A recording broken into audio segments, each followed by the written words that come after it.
বাহিরে যে পরিমাণে গরম পড়েছে এখন সবাই একটু ঠান্ডা খাবারটা বেশি পছন্দ করছি। তো এরকম সময় ডাবের পুডিং খেলে কিন্তু বেশ ভালো লাগবে। আসসালামু আলাইকুম এভরিওয়ান, আশা করছি যে যেখান থেকে ভিডিওটা দেখছেন সবাই ভালো আছেন। আমরা অনেক ভালো আছি। এই তো আজকে আপনাদের সাথে ডাবের পুডিং শেয়ার করতে চলে আসলাম। তো এই তো প্রথমে ডাবের থেকে পানিটা বের করে নিচ্ছিলাম আর একবারেই আমরা ছেঁকে নিচ্ছিলাম। দুঃখের বিষয় দুইটা ডাব আনছি, এর মধ্যে একটার মধ্যে একটু পানি, আরেকটার মধ্যে বেশ ভালোই পানি ছিল মাশাল্লাহ।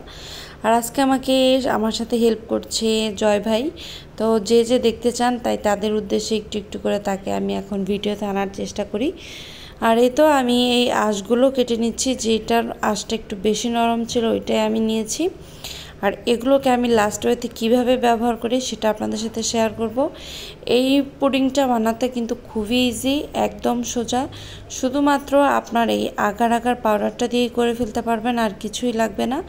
আর হালকা একটু চিনি মিক্স করতে পারেন, যে যেরকম চিনি খান। তো আমি মিডিয়াম খাই সেটাই ইউজ করলাম। আর হচ্ছে এখানে আমি 2 টেবিল চামচের মতো আগার আগার পাউডারটা মিক্স করছি। এই তো ভালোভাবে মিশিয়ে নিচ্ছি।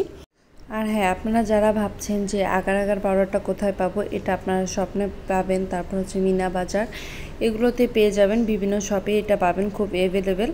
আর এটা করতে খুব একটা ভেজাল হয় না। এই তো দেখতে পাচ্ছেন মোটামুটি কিন্তু আমার এটা হয়ে আসতেছে। যখন এটা বলক উঠে যাবে তারপর আর কোনো কাজ নেই, শুধু হালকা একটু নেড়ে হালকা একটু পরিমাণে ঠান্ডা করে এটা ফ্রিজে আমি ঢুকাবো। আর এই তো আমি যে বাটিটা নিয়েছি এটার মধ্যে আমি দিব, যেহেতু আমারটা অল্প তাই আমি ছোট একটা বাটি নিয়েছি। আর এখানে আমি আগে থেকে একটু নারিকেলের যে আঁশটা ছিল নরম সেটা দিয়ে দিয়েছি। কিন্তু এটা যখন আমি ঢালবো দেখতে পারবেন নারিকেলের আঁশটা অটোমেটিক উপরে চলে আসবে। আর আজকে এটা করতে করতে ভাবতেছিলাম যে আমার ফ্রিজে যেহেতু একটু মালটা আছে, আর এই মালটাটা হচ্ছে গ্রিন মালটাটা, এটা ওরকমভাবে আমার খাওয়া হচ্ছে না, তাই ভাবলাম ওটাকে দিয়েও আজকে বানিয়ে ফেলবো। তো আপনারা এক ভিডিওর মাধ্যমে দুইটা জিনিস একসাথে পাচ্ছেন। আর এই তো দেখতেই পাচ্ছেন আমি চামচ দিয়ে একটু নেড়ে দিলাম, এটা উপরে চলে আসছে। এবার যখন এটা হয়ে যাবে জমে যাবে তখন এটা এই পর্যায়ে থাকবে, লাস্টে দেখাই দিব একসাথে।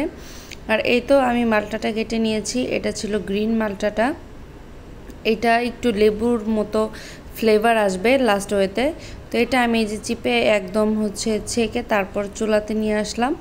ভাবলাম যে একসাথে দুইটাই করে ফেলি, যেহেতু একটু গরম পড়েছে, গরমের মধ্যে একটু ঠান্ডা খেতে অনেক ভালো লাগবে। এইটাও একদম সেম ওয়েতে হালকা একটু চিনি মিশিয়ে নিলাম। আর এখন আমি এখানে 2 টেবিল চামচের মতো আগার আগার পাউডারটা মিক্স করব, সেটাও আপনাদের সাথে এখন আমি দেখিয়ে দিব। তো এটা আপনারা কিন্তু চাইলেই ঘরে বসে একদম অল্প টাইমের মধ্যে ঝটপট করে ফেলতে পারেন, একদম ঝামেলা মুক্ত একটা পুডিং।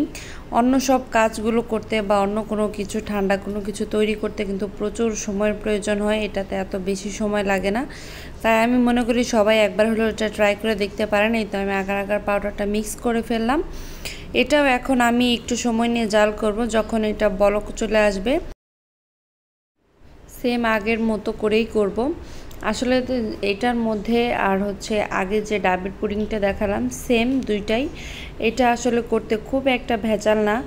আর এই তো আমারটা প্রায় কিন্তু বলক চলে আসার মতোই অবস্থা। তো এটা আমি যেটার মধ্যে ঢালবো সেই বাটিটাও আমি ক্লিন করে নিয়ে আসছি। এখন আমি এটা ঢেলে দিব। এখানে যদি আমি আরও কিছু জেলি ইউজ করতে পারতাম তাহলে হয়তো বা দেখতে আরেকটু ভালো হতো, যেহেতু এটা আমার ঘরে ছিল আর অন্য কোনো কিছু আমার আনা হয়নি, তাই আমি ভাবলাম এভাবেই করি, অন্য এক সময় করব। আর এই তো ফ্রিজে রেখেছি, আর ডাবেরটা যেহেতু আগে রেখেছি এটা আগেই হয়ে গেছে, তারপরেও ভাবলাম দুটো একসাথেই দেখাই। এই তো দেখতেই পাচ্ছেন এটা কিন্তু জমে গেছে, 20 মিনিটের মতো রাখলেই হয়ে যায়। আর এই তো কাটার পরে হচ্ছে এরকম সুন্দর হয়েছে। তো আজকের ভিডিওটা এখানেই শেষ করছি। সবার কাছে কেমন লেগেছে অবশ্যই কমেন্ট বক্সে জানাতে পারেন। সবাই ভালো থাকবেন, সুস্থ থাকবেন। আল্লাহ হাফেজ।